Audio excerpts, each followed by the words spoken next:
우리가 잘 모르는 경계선에서 사는 사람들의 이야기가 있습니다. 마을은 하나인데 행정구역, 군이 다르고 심지어 도, 경계까지 다른 마을 사람들이 있습니다.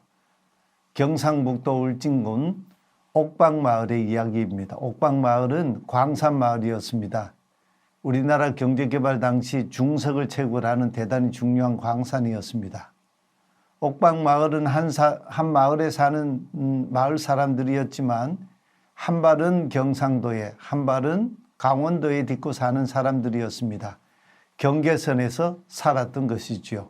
그러다 보니 때로는 티격태격하고 때로는 오순도순하면서 옥방 사람들은 하루에도 여러 번 수시로 경상도와 강원도 또 봉화와 울진을 넘나들며 마을을 일구어 온 사람들이었습니다.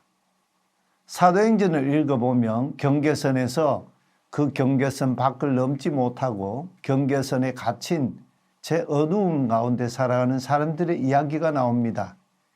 그들이 갇혀있던 경계선이 허물어지면서 놀라운 새로운 세계를 경험하고 새 세계의 삶을 시작하게 된 극적인 삶과 역사를 일군 사람들이 있습니다.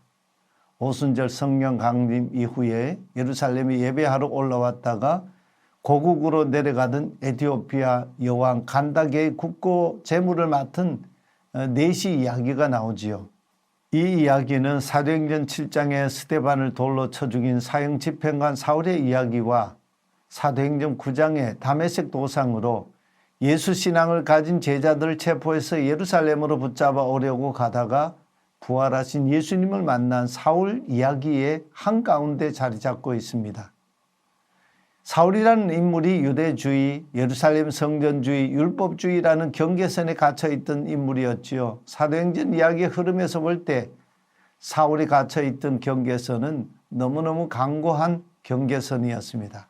그 경계선이 허물어진다는 것은 상상도 할 수 없는 사건이죠. 그런데 에티오피아 여왕 간다게의 국고 맡은 네시가 갇혀있던 경계선도 만만치 않은 경계선이었습니다. 그가 예루살렘에서 예배하고 고국으로 귀국하는 길에 가다 쪽으로 내려가면서 광야 지점을 가고 있을 때 그는 구약의 예언자 이사야의 글 53장에 고난받는 메시아에 관한 예언을 읽고 있었습니다. 이런 내용이었죠. 그는 양처럼 도살장으로 끌려갔다. 어린 양이 털 깎는 사람 앞에서 잠잠한 것처럼 그렇게 그는 자기 입을 열지 않았다. 그는 굴욕을 당하면서 공정한 재판을 받지 못했다. 그의 자손에 대해 누가 이야기하겠는가? 그가 땅에서 생명을 빼앗겨 버렸으니.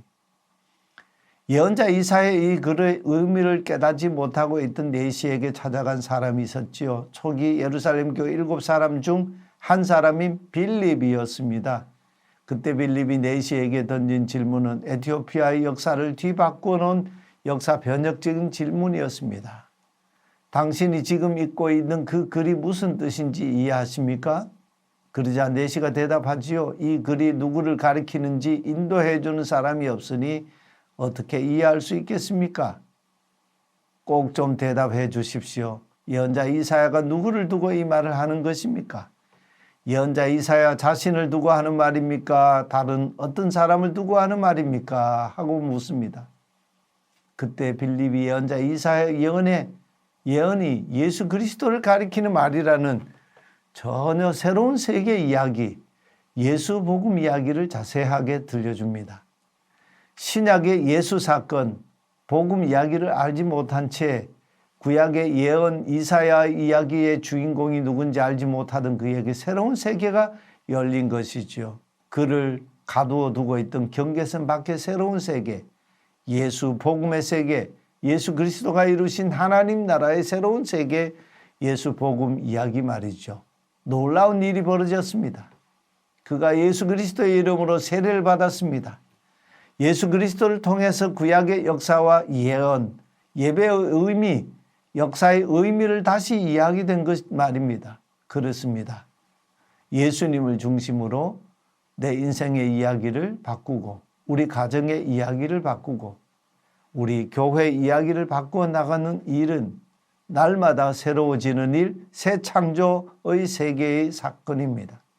그래서 사도 바울은 누구든지 그리스도 안에 있으면 새로운 피조물이라고 선언했지 않습니까?